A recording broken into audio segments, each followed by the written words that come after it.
Hare Krishna.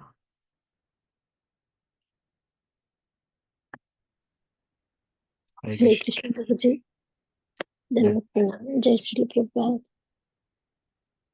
Actually, I texted that we'll start class at 10, but I think communication didn't go, looks like. Hare Krishna Prabhuji. Dandavat Pranam. Jai Shri Prabhupada. Sorry Prabhuji, we did not get the message. Please forgive. Yeah. Okay. So, should we start discussing now? Whoever joins, we'll see. Maybe Mataji, can you put a message? We are starting class now. Yes, Prabhuji. I will right now say that you have joined and they can continue. Yes, Prabhuji. Thank you. Thank you.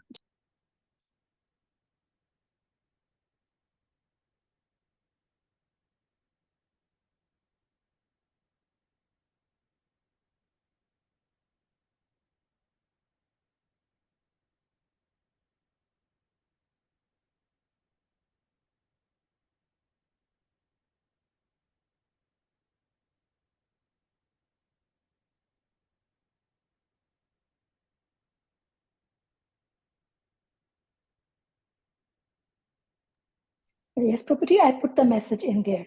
So Okay. hopefully everyone Thank will you. read We'll that. start in a minute, Mataji. Yes, Prabhuji, thank you.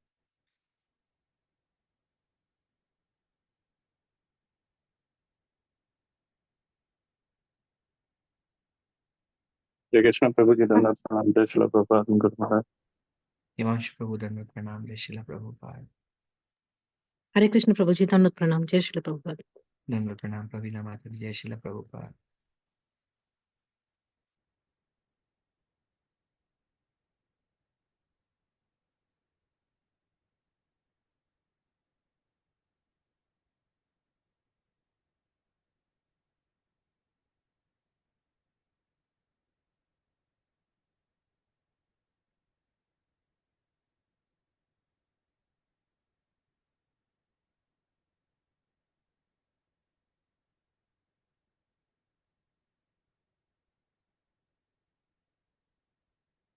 We can start now.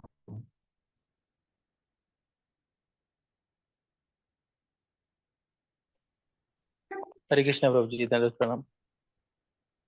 Dandavat Pranam, Srinivas Prabhu, Hare Krishna. I'm seeing some of you after a long time. Okay. Yes, Prabhuji, we have class for same time from local temple, Prabhuji. What time is the class there? What you have? 7:30 IST, Prabhu. Right, like 6 minutes from now. But today it's not there. I was thinking, how do we manage the time so that you all could join? You have class 6 p.m. Right now, what is it? 7:30. Oh, so it's right now. Huh? 10. Yes, Prabhuji. Today it is not there, so we joined.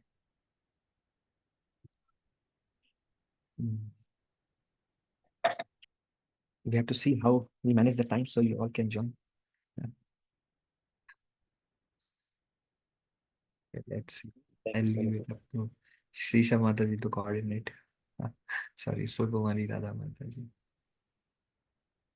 Okay. Hare Krishna, Prabhuji Dandat Pranam, Jai Shri Dandavat Prabhupada. Pranam Mataji, Jai Shri Prabhupada. Prabhuji, one small request. Can all devotees pray for you know Prema Priya Mataji, right, from Path Sarthi Foundation? What happened to her? Her health is not well, Prabhuji, and she's having some troubles in her life. Like, right, currently she is in Mexico, and they are trying to get visa, and there are some of the she is going through some difficulties. So, is that possible, everyone, to pray for her so that she will be back in US again, and even whatever health issues she is suffering through, she is not able to speak because there is some issue with her vocal cords. So that also it's troublesome because in Mexico there is no proper treatment available. So is that possible for everyone, Prabhuji, to pray for Yeah, her so that definitely she'll we'll be pray. back to service. Yes, Prabhuji. Hare Krishna. Thank you, Mataji. We'll chant one time Hare Krishna Maha Mantra and then we'll play individually also. Hare Krishna, Krishna Krishna, Hare Hare, Hare Rama, Rama Rama, Hare Hare. Thank you, Mataji. Okay, so we'll begin now. Om Agyantimirandhasya Gyananjanashalakaya Chakshurunmilitam Yena Tasmai Shri Guruve Namaha. Shri Chaitanya Manobhishtam Sthapitam Yena Bhutale Swayam Rupa Kadamahyam Dadati Swapadantikam. Vandeham Shri Guru Shri Yutapadakamalam Shri Guru Vaishnavamsha Shri Rupam Sagrajatam Sahagarna Raghunathanvitam Tam Sajiva Sadvaitam Savadhutam Parijana Sahitam Krishna Chaitanya Devam Shri Radha Krishna Padan Sahagana Lalita Shri Vishakhan Vitamsha. He Krishna Karuna Sindhu Dinabandhu Jagatpate Gopesha Gopika Kanta Radha Kanta Namastute. तप्त कांचन गौरांगी राधे वृंदावनेश्वरी वृषभानुसुते देवी प्रणमामि हरिप्रिये वाञ्छाकल्पा तरुभ्यश्च कृपा सिन्धुभ्य च पतितानां पावनेभ्यो वैष्णवेभ्यो नमो नमः। जय श्री कृष्ण चैतन्य प्रभु नित्यानंद श्री अद्वैत गदाधर श्रीवासादि गौर भक्त वृंदा। हरे कृष्ण कृष्ण कृष्ण हरे हरे, हरे राम राम राम हरे हरे। मुखं करोति वाचालं पंगुं लंघयते गिरिं यत्कृपातमहं वन्दे श्रीगुरुं दीनतारिणं परमानन्दमाधवं Sri Chaitanya ईश्वरम्। So we are discussing about this conversation between Maitreya Rishi and Vidur.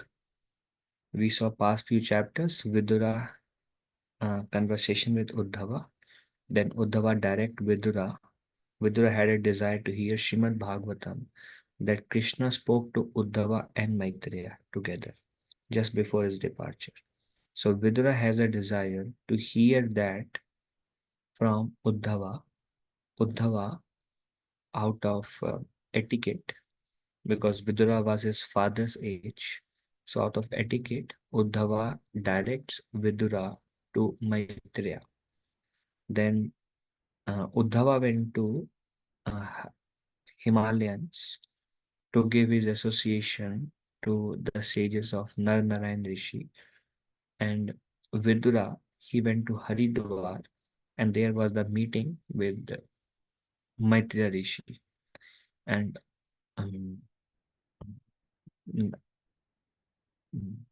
Vidura made a request. Maitreya was the friend of Vyasadeva. Vidura made a request. It is said that Vidura already perfected his Krishna consciousness. But it is, Shrimad Bhagavatam describes, it is the quality of self-realized soul that although they have attained perfection, they still inquire for the sake of conformity. And also, they are always eager to hear about the Lord. That is the, like Prabhupada said, the goal of chanting Hare Krishna is to chant Hare Krishna. So chanting Hare Krishna is not just for attaining purification, but when we become purified, then now we are way more eager to chant Hare Krishna. But initially we chant Hare Krishna because we are impure, and to become purified and develop a higher taste. And when we develop such a higher taste in chanting Hare Krishna, that now we cannot stop chanting Hare Krishna. So the goal is the means, it is said. So those who are impure, they hear Harikatha. But those who perfect their Krishna consciousness, now they are way more eager to hear and to glorify Harikatha. So Vidura has already attained perfection, and Vidura told Maitreya, I want to hear about Harikatha. Then he describes the glories of Harikatha. And then he says, I don't want to hear anything which is not connected to Hari. Tell me everything that is connected to Hari. And then Vidura, in order now, Harikatha is very vast. Where to begin? So in the last verse we discussed last week, then that Vidura told Maitreya Rishi that please describe about the process of creation. And Maitreya offered a lot of gratitude to Vidura, for giving him the opportunity to speak about Hari Katha. And that should be a gratitude of a devotee who is speaking about Hari Katha. Maitreya also referred to Vidura as, he said that, I know you are a Mahajan, you are Yamaraj, but because of the curse of Mandavya Muni, you have taken your appearance in this form of Vidura. I am very honored to have your association, very grateful that you are giving me this opportunity to speak about Hari. Now please hear the Bhagavatam that the Supreme Lord has left for you, because we discussed Lord Krishna told Maitreya, looking at Maitreya, give this knowledge to Vidura. And how fortunate that the Lord remembered you, and you are the Mahajan, and whatever is stored with me for you, I will deliver it to you now. And then he starts speaking the summary of Chatushloki Bhagavatam. Because when Uddhava and Vidura, when Uddhava and Maitreya, they met Lord Krishna, then Lord Krishna said, the same knowledge that I initially spoke to Brahma, I am going to speak to you now. And what knowledge he spoke to Brahma was actually Chatushloki Bhagavatam, which we discussed in the 9th chapter of the 2nd canto. So summarizing that further, the first verse of Chatushloki Bhagavatam is Narayan says that in the past only I existed. Now also only I exist. And in the future only I shall remain. This is the first verse of Chatushloki Bhagavatam. So Vidura starts, now we are going to start Vidura's Maitreya Muni Bhagavad discourse, as he heard from Bhagavan Shri Krishna. So Maitreya Muni said, same, Bhagavan alone existed prior to the creation of the universe. There was no Purusha avatar like Karnodakshai Vishnu, Shirodakshai Vishnu, Garbhodakshai Vishnu, no Devatas, nobody existed, only Bhagavan existed. This is the beginning of Maitreya Muni's Bhagavatam class. Before the creation, the Lord was lying down as Karano Dakshai Vishnu. Only internal energy was there with the Lord. Lord Maya Shakti did not exist. And the Lord felt, now there is Karno Dakshai Vishnu, and he is meditating on his, he's Narayan, so he is meditating on his Lakshmi Swarup within his mind. And he is full in himself, enjoying his pastimes internally with Lakshmi Devi. And he has this role of giving the jivas a material conditioning so that they can be given an opportunity to go back to Vaikuntha. All the living entities who have fallen down are lying within the body of Karnodakshai Vishnu. And the Lord is relishing his pastimes with Lakshmi Devi. So Karnodakshai Vishnu is thinking, he's feeling incomplete. He's thinking, who will give these living entity a material body, karmic activities, who will put them into all these situations? And the Lord is feeling incomplete. The example given is as a lonely husband in the absence of his wife. When the wife goes away, the husband feels lonely and he feels incomplete. He feels, I wish my wife will be there. So likewise, the Lord is feeling, I wish my external energy is there. Because without her support, how can I give these conditioned souls who are dormant a material body and karma and swabhav and 3 modes, and ultimately with their own free will give them a chance to come back to me? So as the Lord was thinking, from the Lord came the external potency or the Maya Shakti. Then the Lord, through his Maya Shakti, the Lord created the entire material manifestation. All the universes, obviously, they are created by the Maya Shakti of the Lord. And what is the process? How the universe was created? It begins with when the Lord felt incomplete, alone, to give these jivas a chance to perfect their lives. And then the shadow, actually, it is said that the shadow of Lakshmi is Durga. The shadow of Lakshmi. Lakshmi is in Vaikuntha, the consort of Narayan. And when Narayan comes in this material world and he expands himself as Karano Dakshai Vishnu, then Lakshmi takes the Swarup of Rama Devi. Just like when Krishna comes as Narayan, Radharani descends as Lakshmi. Or when Krishna incarnates as Ram, then Radharani expands herself as Mother Sita. Or as Dwarka Krishna and Radharani expands as the queens of Dwarka. So when um, the Lord Krishna expand through Narayan as Karna Dakshai Vishnu, then Lakshmi Devi expands as Rama Devi. And when the Lord was thinking, I am feeling incomplete only with my internal energy, then the internal energy of the Lord creates Maya Shakti, which is the back side of Rama Devi, the shadow. Uh, so now there is this internal energy and now there is external energy. So the Lord glanced at the external energy and the Lord said, my dear Maya Shakti, Maya Devi, my external energy, here I impregnate you, because it's husband-wife relationship, it is mentioned. Um, Lonely husband without the wife. So the Lord says, here I impregnate you with all the living entities. Now all the living entities are under your care. So the Lord, through his glance, he impregnates Prakriti or Maya Shakti um, with all the living entities. And when the Lord, when the Prakriti gets all the living entities, so um, just like when a woman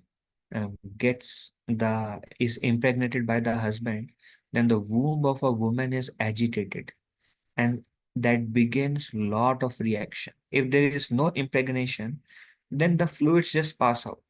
But if there is impregnation by the husband, then there is lot of things. Now the process of creation takes place, and we see every moment there is a series of action, reaction. Finally, after 9-10 months, there is a baby who comes out. So likewise, now the Maya Shakti is like dormant, but when agitated by the glance of the Lord impregnates with all living entity and becomes agitated, Maya Shakti, with the living entity in her womb. That agitated Maya Shakti is called Pradhan. Pradhan. Pradhan means Maya Shakti by time and by glance of the Lord impregnated with living entities. Now this is Pradhan. So Pradhan then give rise to, transforms into Mahatattva. Just like there is a question. Yes, Prabhuji, one question for you. I mean, I'm Uh, I'm a little confused. You said Rama Devi is a internal energy of the Kandaksha, Karna Daksha Vishnu, but she doesn't live with him, correct? Or within the she heart. live with him in the heart, not Mm. externally, like in the massaging the foot, something like that. No? Yeah, no. He is like he seems to be alone, but he is relishing his pastness with Ramadevi. So that is the internal energy of Lord, and then from her shadow, it comes the Maya Shakti, which is Durga Devi, Shadow of Ramadevi. Rama Devi. That's what Durga Devi, correct? Uh, Okay. Okay. this is, thank you, Prabhuji. This is from Brahma Samhita. If you read Brahma Samhita and then you search Durga, Durga is basically Maya Shakti. And Durga is impregnated with the living entities. And the glands is referred to Lord Shiva, and that's how Shiva and Durga are described as the father and mother. because she is impregnated and she gives shelter to all living entities within this material universe.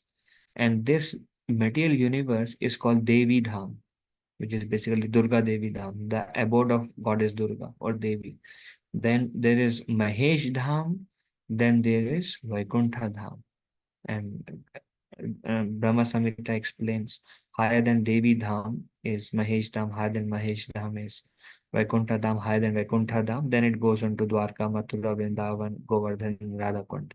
That's how it is described.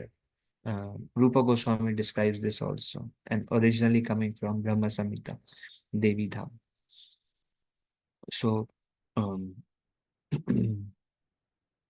so now comes the Pradhan, and Pradhan is the agitated Durga, agitated Prakriti, impregnated with living entities and time and the glance of the Lord. So then with time that transforms into Mahatattva. And it's not that when it transforms into Mahatattva, Pradhan is gone. No, all the elements that are getting transformed, they all remain and others are transformed.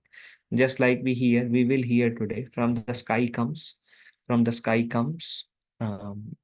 air, from the sky comes air.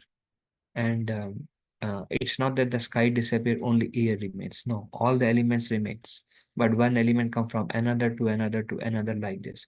So Pradhan agitated, then transformed into Mahatattva.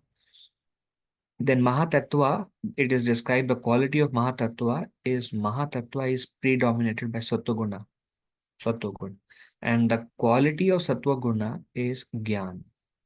And we also see in Bhagavad Gita, it is described 14th chapter, 3 modes of material nature. And it is said that the quality of a mode of goodness is illumination, knowledge. One who is in Sattva can see things as they are.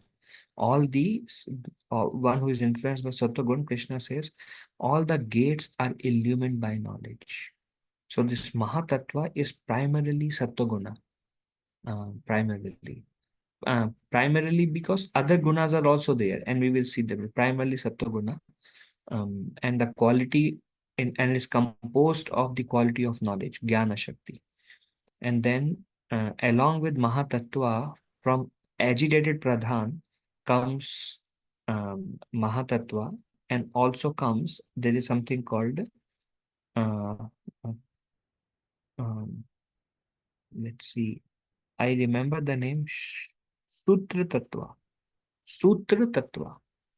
Sutra Tattva is, yeah, I see here, it's mentioned. It is described actually by Uddhav, in Uddhav Gita, Krishna explains, but in the purport Prabhupada mentions here. So two things are created from Pradhan. Pradhan transformed to Mahatattva. Mahatattva is Sattva Guna, and hence there is Gyan, knowledge, nature of Sattva Guna. And then there is Sutra Tattva. Sutra Tattva is Rajoguna, and Rajoguna is represents Kriya, activity. So Mahatattva is Sattva Guna and knowledge, and Sutra Tattva is Rajoguna and hence passion. Passion matlab काम करो. Sattva Guna matlab ज्ञान. That's why we say Brahmana's knowledge, Shastra, and we say Kshatriya work, activity, fruitive activities, or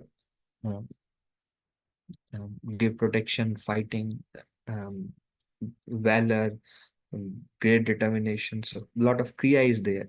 So there is Sutra Tattva. So there is Pradhan. From Pradhan comes Mahatattva and Sutra Tattva. Then the Lord glances upon Mahatattva. When Mahatattva is created, the Lord glances upon it. Then Mahatattva becomes agitated further. And Mahatattva transforms into Ahankar. Ahankar is described here as Aham Tattva. Aham Tattva means I-ness. It is called, of course, false ego. And it is predominated by Tamas or Rajoguna. So there is an element from Pradhan comes the element of Mahatattva, Sutra Tattva, and Aham Tattva, which is basically mode of goodness, mode of passion, which is activity, and mode of ignorance is Ahankar. And that's what Ahankar means. Ahankar means Aham Tattva, means Ahankar means I am this body. And what is this I am this body? I am this body is ignorance, because I am not this body. But the conception or the action, or when we act on the conception that I am this body, whatever desire comes because of the three influence of the three modes, um, uh, they are the desire. Of course, these are desires for enjoyment, and when desires for enjoyment come, then we are acting on the conception of I am this body. That's where the desires are coming from. So false ego is the root cause of those desires. So then, so we see so far that from Rama Devi and Canto Vishnu, the Lord was feeling lonely. He is not able to do the work that he wanted to do, which is to give this conditioned soul a chance to again live, um, and bound by naturally karma and swabhav and fruitive activities and three modes, but give them a chance so they can go back to spiritual world. But he is with Rama Devi, and he thinks of he is finding him incomplete to do it. So Rama Devi helps him, and there comes uh, um, Maya Shakti. Then the Lord sends the living entity under the care of Maya Shakti. So um, from there, the Maya Shakti becomes agitated, creates Pradhan, and then there comes consecutively Mahatattva, Sutra Tattva, and Aham Tattva, or Ahankar. Ahankar is Tamogun, Mahatattva is Sattvagun, Sutra Tattva is Rajogun. Now Ahankar, from Ahankar, Ahankar reacts with the three modes.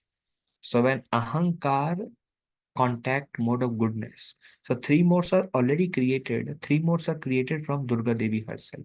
She is the in charge. That's why she's called Prakriti. And um, under her, it is, we see Durga Devi holding three ropes, mode of goodness, mode of passion. She's the in charge. Likewise. So through Pradhan only comes Mahatattva and teen guna. And Pradhan in goodness, Mahatattva, then Sutra Tattva, and Ahankar. Like this it comes. So three gunas are existing, and now Ahankar is there. So Ahankar interact with with three gunas. So when Ahankar, false ego, interact with goodness, from there comes mind, and from there comes the devatas. This is very interesting. So these devatas, what are these devatas? These devatas are the devatas who I will discuss about these devatas in few minutes. So hold on to this. Now, just for the reference, right now, universes have not been created. No universe. We will create the universe in the next chapter. Right now, only Karno Dakshai Vishnu, he's glancing, and there is all this creation happening before the universes are created. Because if you see, the universes are created using the five elements: earth, water, fire, air, ether, and then the mind, intelligence, false ego. When these elements don't exist, how will the Lord create the universe? First, Lord has to create these ingredients. With these ingredients, he creates the universe. तो अगर आपको कोई आलू बैंगन का सब्जी बनाना है भाई, पहले आलू, फर्स्ट यू नीड आलू एंड देन यू नीड बैंगन, brinjal, and then you need all the spices and oil. Once you have ingredient, then you can mix and make the curry. So first ingredients. So right now the ingredients are getting produced. So now these are devata. This concept is little bewildering, and when I heard it first time, it took me some time to digest. Who are these devatas? We hear of these demigods. We hear of them within the universe. So how they exist before the creation. So we'll discuss about them in a few minutes. So false ego in mode of goodness give rise to mind and the devatas. Then false ego in mode of passion give rise to senses. Senses. Eyes are created. Ears. All the senses are created. Wow. This is before the universe. The senses are created. And then the false ego interact with the mode of ignorance, tamogun, and create sense objects. Whatever for eyes there is form, all these sense objects are created. And then false ego in mode of ignorance. The first, so ahankar reacts with tamoguna and give rise to sound. So then the sound, now there is sound. Then the Lord glances at the sound, merges with the time energy, means wait for some time. The sound, by the glance of the Lord and by the influence of Maya Shakti or Durga Devi, then the sound transformed into sky. And now the sky is created. Then the sky is looked upon by the Lord. And then the sky is agitated. Then some time passes by.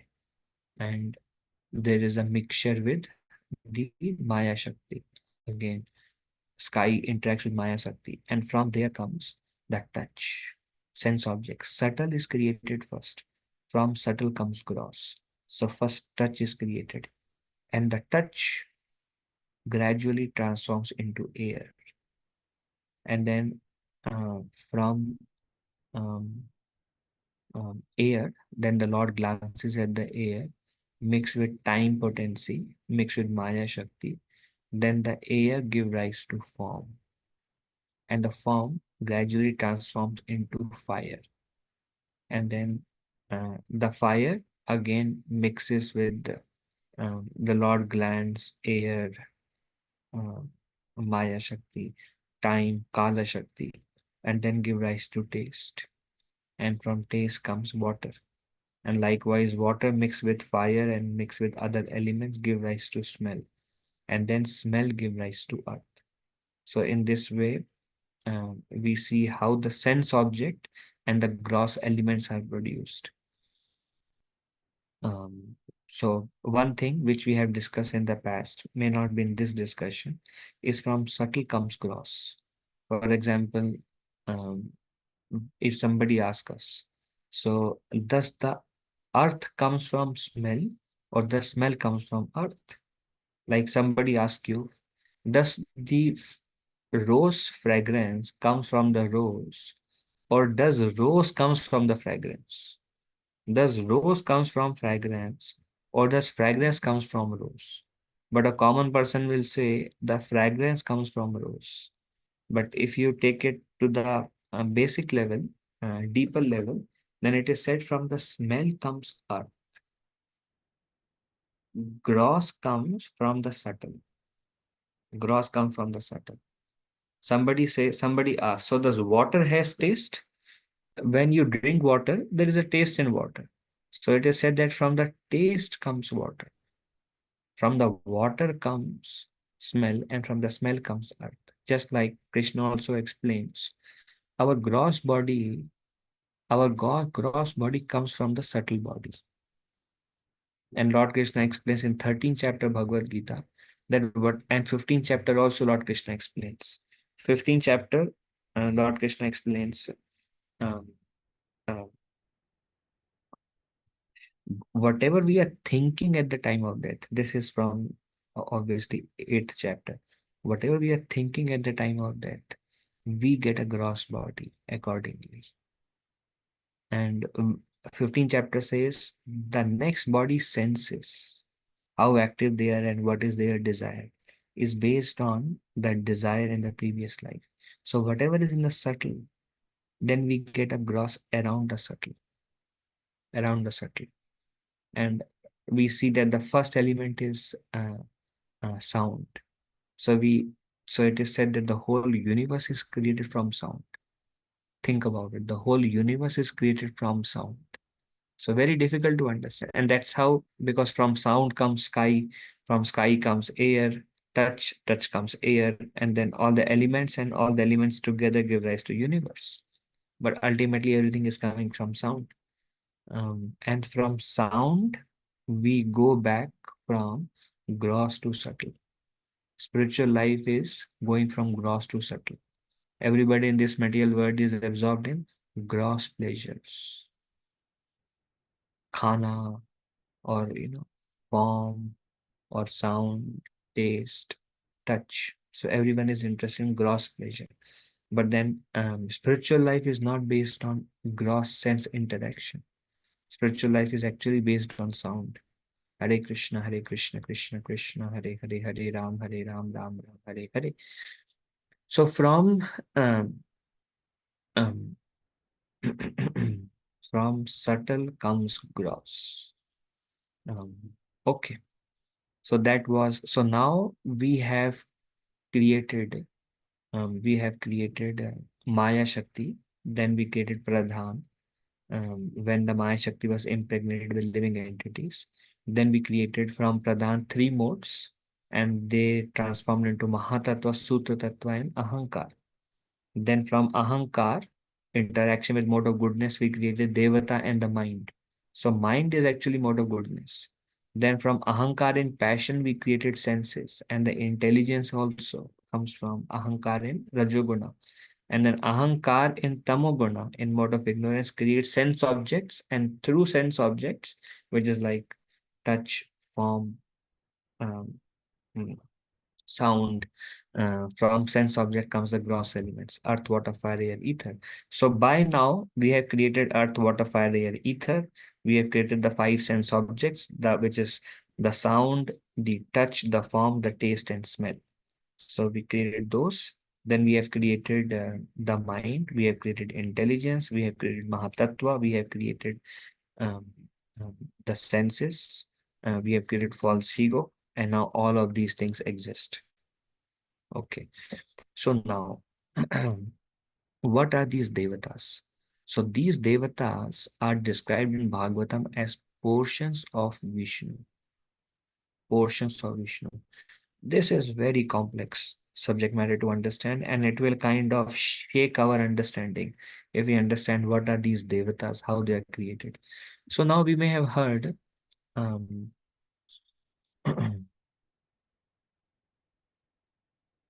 there is uh,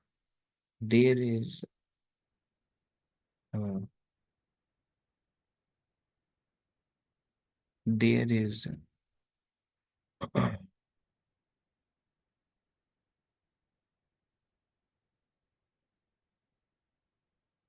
one Vishnu, Karnodaksha Vishnu. He enters into each of these universes as Garbhodaksha Vishnu. One Vishnu, and expands in all the universes as different forms. And same thing happens with some other devatas also. So it is described just like there is one Shiva. Who is one Shiva? That one Shiva is Sada Shiva. And that glance which impregnates material nature. This material nature is not the material nature of one universe. This material nature is like overall. And this glass is Lord Shiva. And then he manifested into millions of universes as Shiva of Kailash or Rudras. But they're all manifestation of this prototype Shiva. And like Bhaktisiddhanta Saraswati Thakur used the word prototype. Prototype means there is something who is existing beyond all the universes, and then he manifests into all these universes.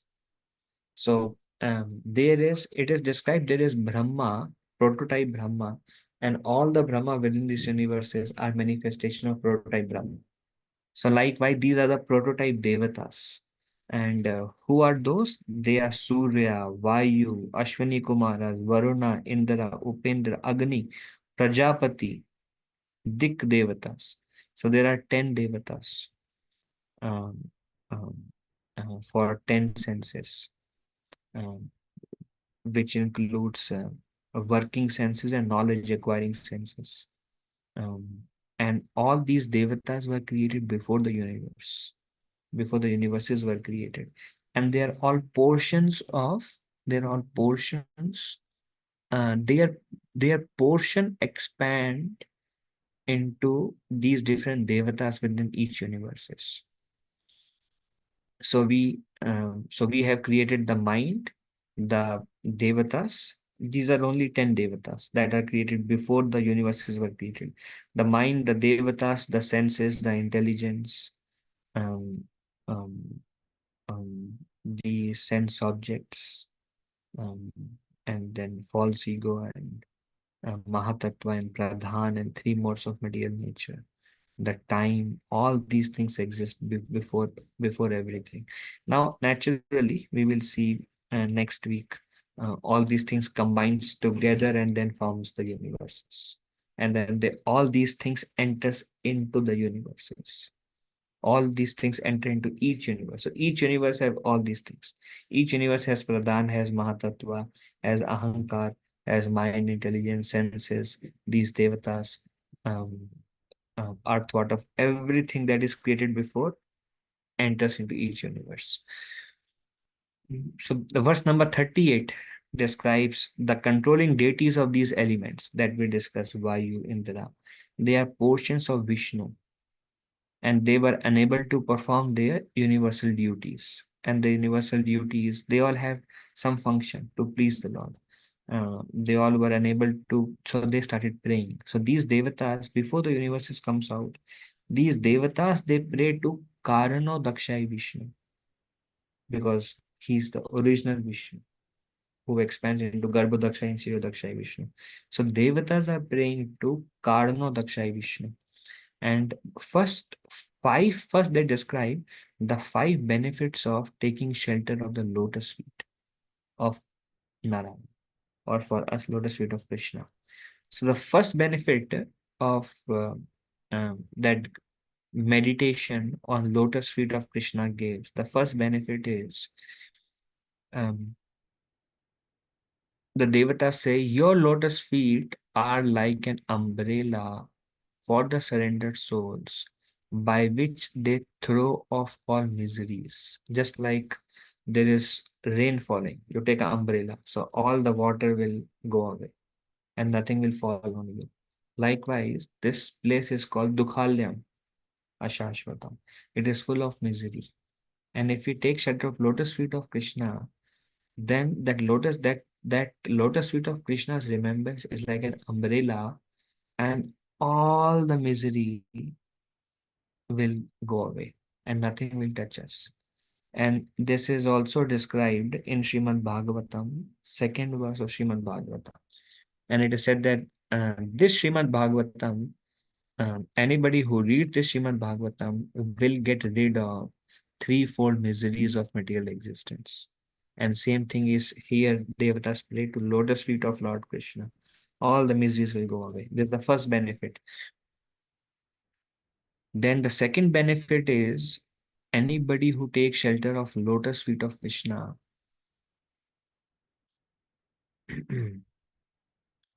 will acquire full knowledge. Full knowledge.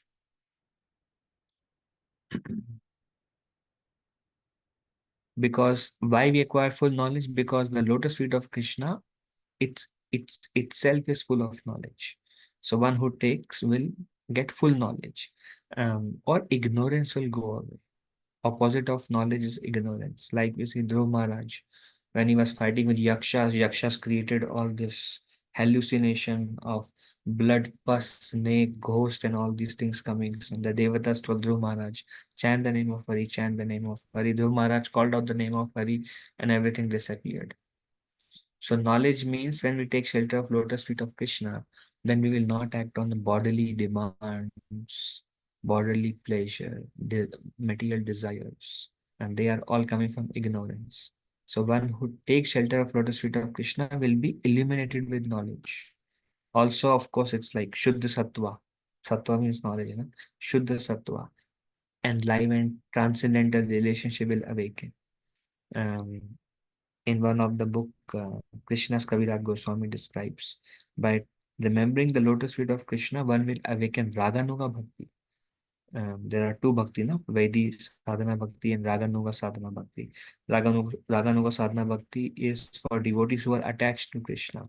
That will awaken for one. Means they are developing their relationship with Krishna in one of the 5 rasas. So this is all by just by remembering lotus feet of Krishna, one will get that. And it is said that otherwise, this material world is compared by tapatraya. Tap means people are burning with this tapatraya, this threefold miseries, misery because of mind, senses, other living entities, natural calamity. These are tapatraya. The living entities are overwhelmed by this in this material existence, and they can find no happiness unless they take shelter of lotus feet of Krishna. Then the third benefit of the lotus feet of Krishna is described as um, the lotus feet of Krishna carries the great sages carried by the wings of the Vedas always search after the nest of your lotus-like face. So I will explain it. Um, um, the bird, with the help of the wings, goes to the nest or home. Likewise, the great sages, with the help of the Vedas, attain the lotus face. Matlab, if we study Vedas, the Vedas or Bhagavatam, Bhagavad Gita, Chaitanya Charitamrita, um, then these Shastra will take us to Krishna. Just as the bird wings takes the bird to the nest, likewise the great sages, um, these Vedas take them to the lotus face of Krishna. Now, the third benefit of lotus feet is um, by taking shelter, this is very nice. By taking shelter of the Ganges, they surrender to your lotus feet that vanquishes sinful reactions. So, third benefit of taking shelter of lotus feet of Krishna is one becomes free from sinful reactions. One becomes free from sin. And what is the benefit of one who becomes free from sin? One who becomes free from sin, they become determined in their devotional practices. येषां त्वन्तगतं पापं जननां पुण्यकर्मणां ते द्वन्द्वमोहनिर्मुक्ता भजन्ते मां दृढव्रता. He worship Krishna with dृढव्रता, with great determination. Why? To antagatam papam, one who has become free from sinful reactions, he becomes very determined in his Krishna consciousness. So one who takes shelter of the lotus feet of Krishna, he will become free from all the sinful reactions, and then he'll become very determined in his spiritual practices. And this is done by taking shelter of Mother Ganga. Why? Because Ganga, what is Ganga? Who is Ganga? Ganga is one of the name of Mother Ganges is Vishnupadi. Vishnupadi means one who has emanated from the lotus feet of Krishna. That's why she is called Vishnupadi. And one who takes shelter of Krishna, because Ganga is coming from the lotus feet of Krishna, taking shelter of Ganga means taking shelter of lotus feet of Krishna. You go to Mayapur, you see Ganges, pray. Understand that this is water coming from the lotus feet of Krishna. And by taking shelter, it's as good as taking shelter of lotus feet of Krishna. And that's why it is described, anybody who takes bath in the Ganges becomes free from sinful reactions. Because bath in the Ganges is referred to taking shelter of Mother Ganga. So this is the third benefit of lotus feet. Again, the first benefit was like an umbrella, all the miseries will go away. The second was one will become full of knowledge. One will realize oneself. Ignorance will go away, moha will go away, illumination will happen. And the third benefit is one become free from sinful reactions. And now the fourth benefit is by hearing about the lotus feet of Krishna or by meditating upon the lotus feet of Krishna, one gets knowledge and detachment. Knowledge and detachment. We discussed about knowledge previously, detachment also. This is very nice also because we see from first chapter, first canto, second chapter, we see Vasudeve Bhagavati Bhakti Yoga Prayojitaha Janayati Ashuvairagyam Jnanam Chayadahitukam. So there, second chapter of first canto describes Bhakti has two kids. One is knowledge and one is Vairagya. Gyan and Vairagya, knowledge and detachment. And here it says one who meditate on the lotus feet of Krishna will develop detachment and knowledge. And this is very, very wonderful. Now, suppose our mind is very much consumed with a material desire. Oh, I want to enjoy. What I want to enjoy? Anything in this world, anything temporary. I want to enjoy. I want to be an enjoyer. And now, when that is the consciousness, you remember the lotus feet of Krishna. When you remember lotus feet of Krishna, whatever we are hankering for to enjoy, that hankering will go away. Because lotus feet of Krishna brings Vairagya. That's why Prabhupada says, if your mind is very much disturbed, Prabhupada says you can fix your mind amidst all the disturbance in this material existence. You can become stable if you fix your mind, and your mind can become controlled if you fix your mind on the lotus feet of Krishna. So it brings Vairagya and Jnana, knowledge, just by hearing or by meditating on the lotus feet of Krishna. That was the fourth. And the fifth was the lotus feet of Krishna awards Smriti, remembrance of Krishna. When you remember lotus feet of Krishna, you become more Krishna conscious. And abhayam to the devotees. And one will become free from fear. Nature of this material world, why fear comes? Shrimad Bhagavatam says fear comes because of attachment to temporary. Now I am attached to this body, so I have fear of death. Now I am attached to this job, so I have fear of layoff. Now I am attached to my family, so I have fear of their death. Now I am attached to whatever. When I am attached to something, all insurance, life insurance, home insurance, because I fear that maybe this home will have some damage and I cannot sustain it. So I have a fear. Of course, it's connected to the body. So now I need all these things. Of course, I'm not saying don't take insurances. For our temple also we have insurance. But I'm saying the principle. The principle is Shrimad Bhagavatam explains Bhaya comes from attachment. And when the remembrance of lotus feet of Krishna brings renunciation, then detachment will come. No? Then abhaya will come. We become free from fear. So these are the 5 benefits of remembering the lotus feet of Krishna. One is like an umbrella who throws away all misery. Another is gives knowledge, full of knowledge. Another is makes one free from sinful reaction and make us determined in our spiritual life. Another is brings renunciation, detachment. And another is rewards us Krishna's remembrance and makes us fearless, abhayam, and gives courage, basically gives courage to his devotees. So then these devatas, they are actually, after they are created, they are not happy because now they have a function.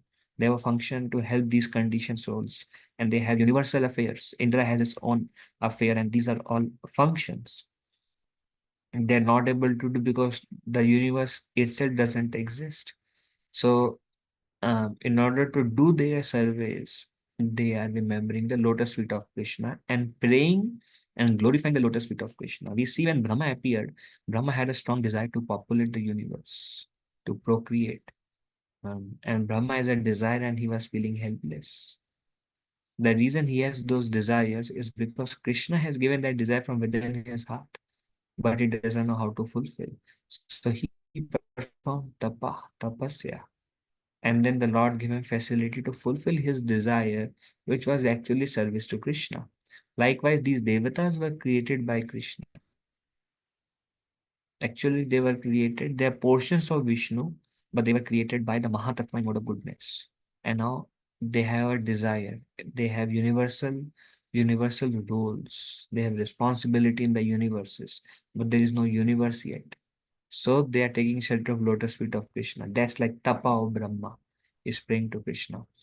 Then the Devatas explain, so these lotus feet of Krishna has so many benefits, but there are 2 kind of people who cannot take shelter of lotus feet of Krishna.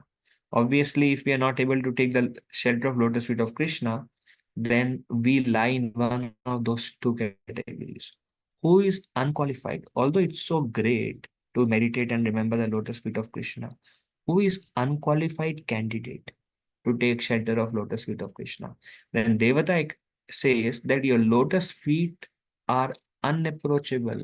Even though it's glorious, one cannot approach. So Devata says your lotus feet are unapproachable by those who are bound by the thoughts of ahamta and mamata, I and mine. I, this is mine. So those who are bound by these thoughts of I and mine, they sounds contradictory actually, because it is said that those who take shelter of lotus feet of Krishna develops vairagya. But those who are too much bound by the thoughts of I and mine, they cannot take shelter of lotus feet of Krishna. Example is, you go on the street and then you say, hey, Krishna is Supreme Personality of Godhead and this is the lotus feet of Krishna. Always remember, take shelter of these lotus feet. Will they be able to take? No. Why? Because they are just too absorbed and they have no desire. And they're just too absorbed trying to enjoy the material world, and the result is they are suffering. They're unhappy, and they have lot of faith in illusion. They have lot of faith that they will become the enjoyers in this body. And everyone is trying very hard, hoping that if I work very hard, I'll become enjoyer. Hmm. So because they are too absorbed in I and mine, they will not take shelter lotus feet of Krishna.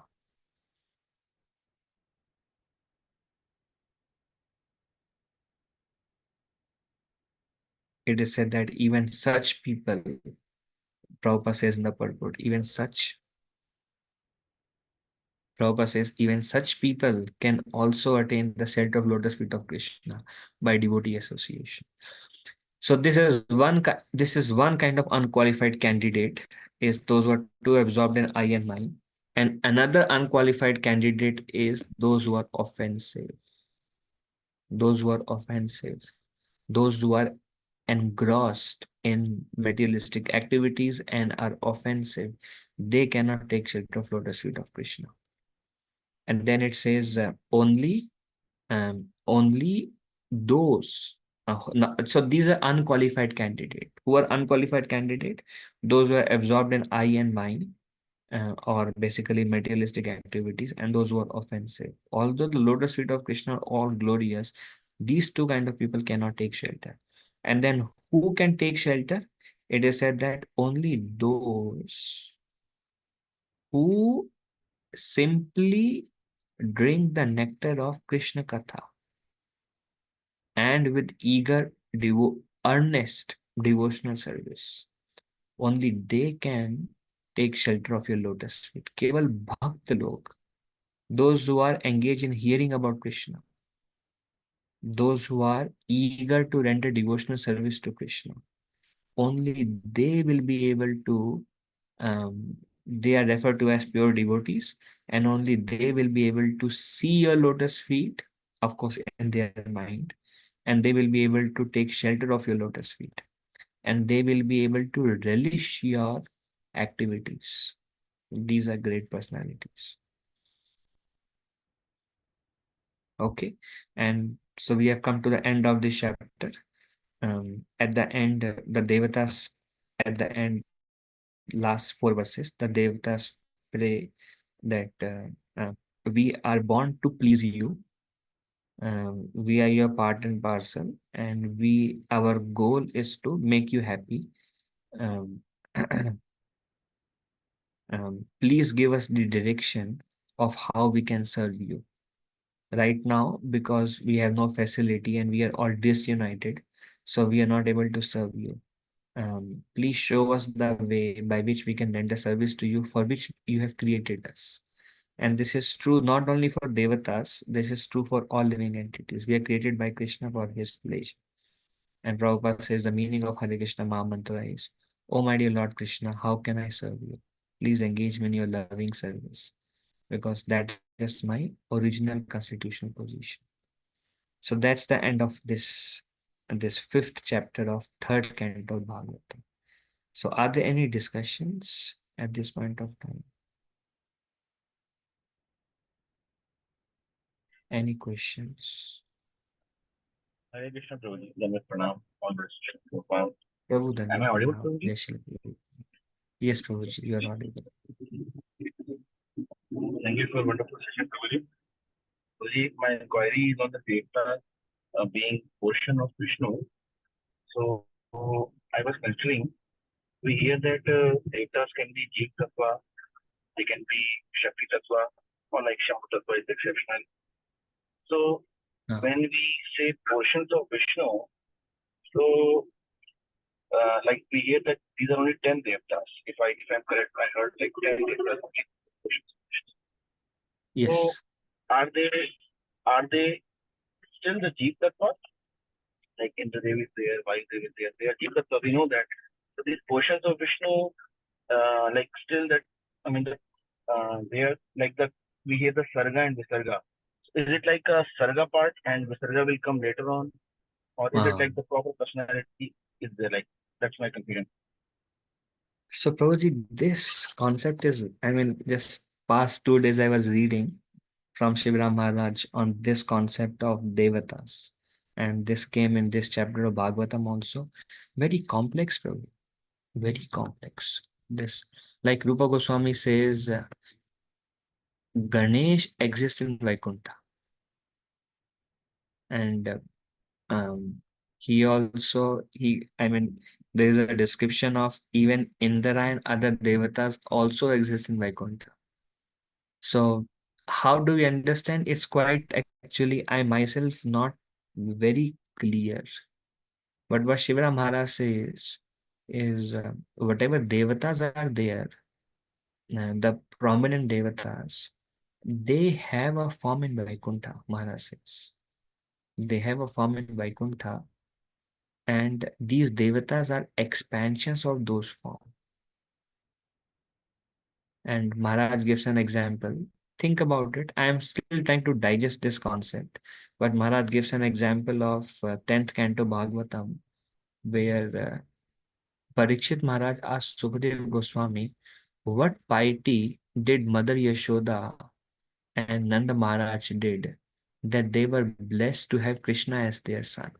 If somebody asks us this question, we will say, you fool, Mother Yashoda and Nanda are eternal father and mother of Krishna. That's how we will, I mean, because we know they're eternal.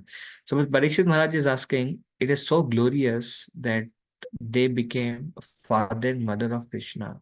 What piety they performed in their previous life that they attained this position of Nanda and Yashoda, father and mother of Krishna. Shrimad Bhagavatam 10th canto describes, Sukadev Goswami says, in the previous birth, they were devatas, and they were devatas, and they were, their name was Vasu and Drona.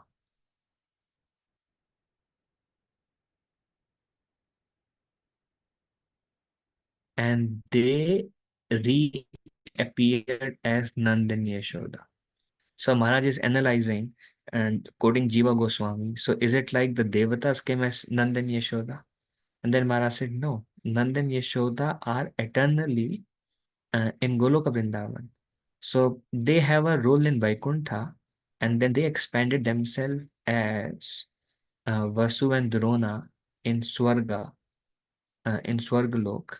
And then Nand and Yashoda, when finally descended from spiritual world, their expansion, Vasu and Drona, they entered into Nand and Yashoda. We see even Yamuna Devi, she is eternally a resident of Goloka, and she has a Swarga role as the daughter of Suryadev. Her name is Yami. So Maharaj gave Devaki were also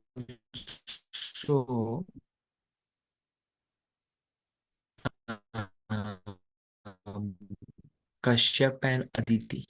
They were residents of in Dwarka. It's not that they became father and mother after 5,000 years before. They were eternally father and mother of, and that's why Krishna is called Vasudev, the son of Vasudev. But they are described in heaven as Sutapa and Prishni Garbha, and then um, Kashyap and Aditi. And they are mentioned as the partial manifestation of original Vasudeva and Devaki. And original Vasudeva and Devaki descended from Dwarka, and from heaven, Sutava and Prishni Garbha, they entered into Vasudeva and Devaki. So Maharaj is mentioning how they have a counterpart in Vaikuntha also. Just some thoughts, Prabhuji. Not able to fully churn yet myself. Just giving some example Maharaj is quoting. This is very mesmerizing, Prabhuji. Why I ask this, Prabhuji, because in some discussions, casually we hear, we say, or at least that all of you can become a devta if you qualify the confidence of Krishna, like that we will casually say, like some jeev tattvas. But then hearing this is like, it's not that casual. We should not take that casual approach. So I was just confused. Or maybe it's relevant for jeev tattva as well. That, like another thing is that relevant for some jeev tattvas as well? Like, because we hear that they are jeev tattvas. So that is another dimension actually. I was thinking on that aspect. Yeah, it's very complex, Prabhu. I mean, the thing is, because we are hearing, and now we hear these are devatas, they have manifested before the universe, and we hear these discussions from Bhagavatam. So then it kind of shakes our understanding of devatas. And then one time I was discussing this with Yugal Kishore Prabhuji. Prabhuji says, yeah, it's very technical, Prabhu. Don't worry about it. Just take shelter of Krishna and go back to Golok and don't worry about it. But some devotees, they really want to analyze and understand this tattva also. So myself is not able to fully churn this principle yet, Prabhuji, in the process. Thank you. Thank you. Okay, thank you, Prabhu. Hare Krishna. Okay, any other discussion or question? Hare Krishna, Prabhuji, Dandavat Pranam, Jai Shri Dandavat Prabhupada. Pranam. Thank you. Prabhuji, I had two questions. One is, can you describe what does exactly Mahajan means? Only I know that there are 12 Mahajans, but what is the term Mahajan? Mahajan means how Bhagavatam describes Mahajan as those who knows the essence of scriptures. And this is introduced by Yamaraj. And Yamaraj says even the impostor Kapila and even Patanjali and even various others who are great personalities, even they don't know the essence of scriptures. And so did Yamduta didn't know. And Yamaraj said only Mahajans knows the essence of devotional service, the essence of Shastra. And he says, I know the essence. Lord Shiva knows the essence. Sukadev knows the essence. And then all these names are mentioned by Yamaraj in his conversation to Yamadutas. So they know the science of bhakti. And it is said, because they know the science of bhakti and they themselves are pure devotees, their activities, all the Shastra can be studied just by observing them. They are like walking scriptures. Every activity, everything they say, and whatever they do, if we just follow, then we attain perfection. So Mahajana Yena Katha Sapanta means if one follows the footsteps of Mahajan, they will attain perfection. Because they are walking scriptures, because they have actually understood these scriptures. Is that all right, Mataji? Yes, Prabhuji. So, is that the reason, like, Vidura had so much knowledge about the scriptures and he was always used to advise Dhritarashtra? Yeah, Vidura is fully realized and he has full understanding of Shastra. That is correct. Then what is the Thank you. question? Oh, that Yeah, was the question. second question was like the 5 benefits which you described for the meditating on lotus feet of Krishna. Is that somewhere written? Just asking for the reference so that if we are giving, means if we are telling someone the importance of this activity, then we will be able to quote from, means give reference from scriptures that where it is Mataji, written. verse number 39 to 43. The second time. 3.5. Third canto, 5th chapter, verse number 39 to 43. 5 verses describe, 5 verses on taking shelter of lotus feet of Krishna. These are the prayers offered by Devatas to Karnodakshai Vishnu.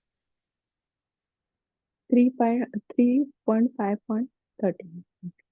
39 to 43. Yeah. Okay. Thank you, Prabhuji. Thank you. Hare Krishna. Anything else?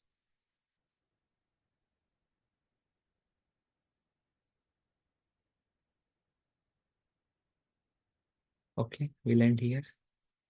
Dear devotees, Dandavat Pranams. If I spoke anything wrong, please forgive me as a humble servant. Vanchakalpatarubhesha kripasindhubhe evacha patitanam pavanebhyo vaishnavebhyo namo namaha. Ananta Koti Vaishnavendra ki jai. Srila Prabhupada ki jai. Dandavat. Hare Krishna. Prabhuji, one quick question.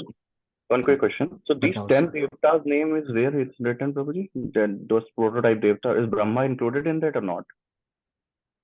No, not No. in this. Indeed. They are the representative of the 5 knowledge acquiring senses like eyes, nose, And 5 karmendriya. and 5 like hands, legs, and a genital mouth. So the in charge of these 10, Hmm. they are described as who were created by the Lord. And do we have a prototype of Brahmaji also? Or Yes. not? Yes, that Prabhupada Maharaj describes quoting Brahma Samhita. Brahma Samhita says from one Brahma comes all the Brahmas. But our understanding is all Brahmas are Jiva Tattvas, and they go back. And then Prabhupada Maharaj gave a class on there's a prototype Brahma. And then Maharaj was explaining, and then Maharaj says, don't worry about it. So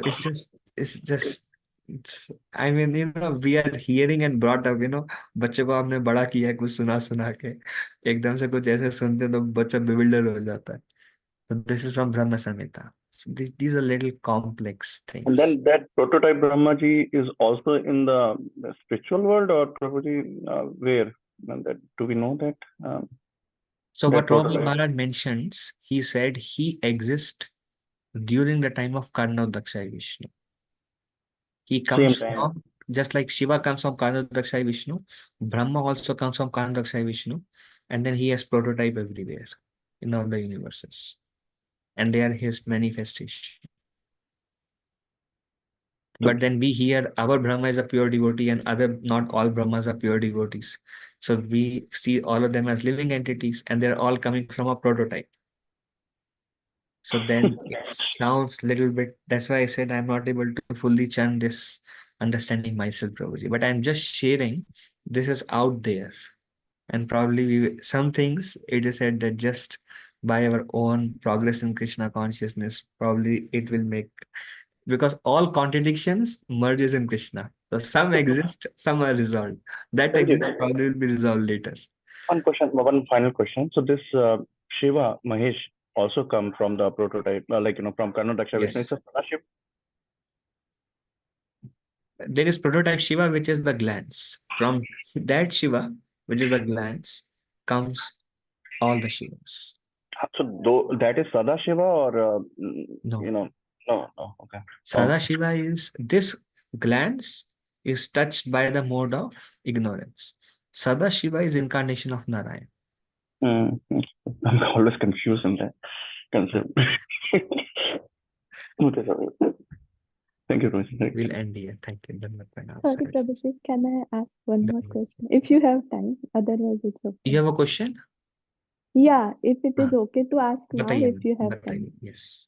Prabhuji, we say that from Karnodaksha Vishnu's hands, means pores in number of universes comes out, right? So on those universes, living entities are there, or like how it is? All the living entities in the universes, Yes. they come from the body of Kanadaksha Vishnu and enters into the womb of Mother Durga. And then she distributes them in all the universes. Yeah, so on all the universes, living entities are there, right? Like human Yes. beings and all others. Yes, yes. So it means that like the earth is present on all universes, right? Earth is there in all the universe, yes. So it is not the only earth which we stay on. There are different earths in different universes. Yes, Then. yes. So does that mean like 84 lakh species are distributed on all over these universes? Does it mean that? Yes, yes. Okay. Yeah. Thank you, Prabhu. Thank Sorry. you. Thank you, Mother. Dandavat Pranam, Hare Krishna. Really. Prabhuji, Hare Krishna. Dandavat Pranam, Hare Krishna. Thank you so much, Prabhuji. Hare Krishna. Thank you very Very much. interesting. Namaste, Mataji. Hare Krishna. Hare Krishna Prabhuji, Dandavat Pranam Prabhuji. Thank you so much, Hare Prabhuji. Krishna Prabhuji. Thank you, Dandavat pranam. Namaste, Mataji. Thank you, Amal Prabhu. Hare Krishna. Hare Krishna Prabhuji, Dandavat Pranam. Thank you, Ganesh Prabhu. Hare Krishna.